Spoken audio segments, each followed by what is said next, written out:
Hi, and welcome to Mindful, Beautiful, and Thriving, a podcast series by Tharaka Foundation focused on youth mental health.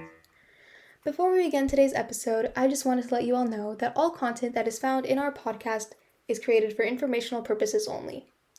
This content is not intended to be a substitute for professional medical advice, diagnosis, treatment, or therapy.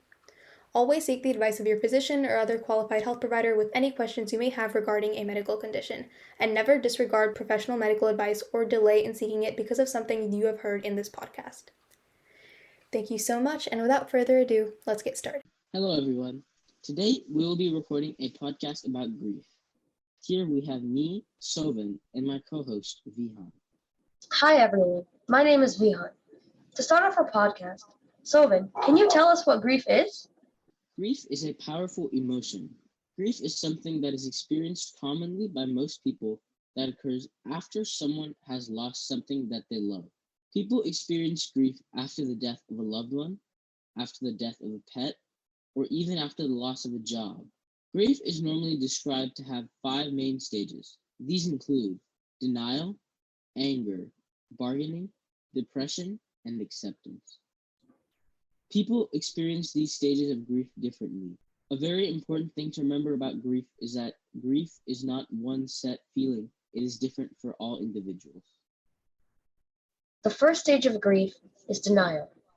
In denial, individuals do not accept the loss and are essentially shutting down to protect themselves from it. They numb themselves to not feel anything. This can lead to repressed emotions, which can lead to the next stage of grief, anger.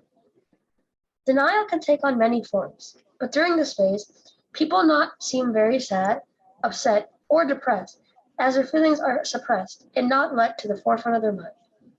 This stage may last longer for some people, more so than others. This is because grief is not a set boundary, and everybody experiences grief differently. The second stage of grief is anger. Anger is essentially the feeling of the emotions that were suppressed during the stage of denial. In this stage, people are very emotional, but still normally do not rationally think about their loss. Instead, people in this stage normally take their anger out on someone or even inanimate objects. They may do so on someone that they know is not even to blame. For example, after losing someone in an accident, someone might be mad at the person for not being safe enough. In this stage, people are finally starting to be aware of their emotions, but they're still not able to process them fully. The third stage of grief is bargaining. People oftentimes feel as if when a loss occurs, they have no control in the matter. So in this stage, people do things to try and feel in control again. In bargaining, people also start to ask what if and why questions. They try to understand why the loss happened and what they could have done to prevent it. To sum it up, bargaining is when people put themselves in the position, time, or place of the event that caused the grief and try to see what they could have done to prevent it. The fourth stage of grief is depression. Once someone finally starts to process the loss and understand it in a rational way, they may start to experience feelings of deep sadness and sorrow. At this point, people start to lose hope. Depression is often the stage where people are stuck the longest in the grieving process. People here essentially feel as if there's no way to move forward. However, by allowing yourself to grieve and to feel sad, you can get through this stage and you can move on to the next and the final stage of grief. The final stage of grief is acceptance. Though people never truly get over a loss, in this phase, people are the closest to it that they can be. People finally start to move on when they are in this stage of grief, and though they are sad, they understand what it means to them and what it means in their life, and how they can be at peace with it. People fall into the stage of acceptance when they realize that there is nothing they could have done to prevent the cause, and they accept it. And even though they might still feel sad, they are okay with the situation. Through the whole process, a person may change a lot. The loss itself changes a person. It can affect your outlook on life or how you view yourself. Overall, grief does not lead to happiness in the end. Losing someone or something that you loved is hard.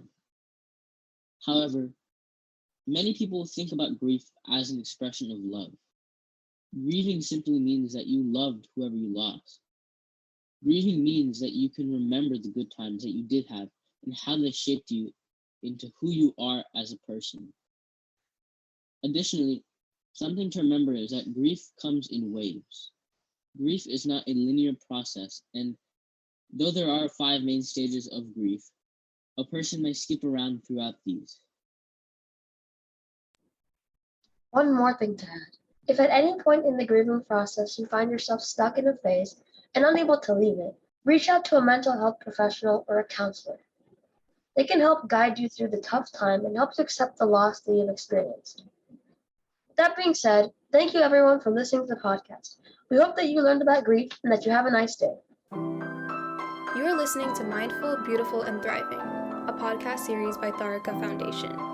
As part of our youth series, we will be releasing new episodes every Friday, so make sure to continue to check those out. We hope you enjoyed this podcast, and thank you so much for listening.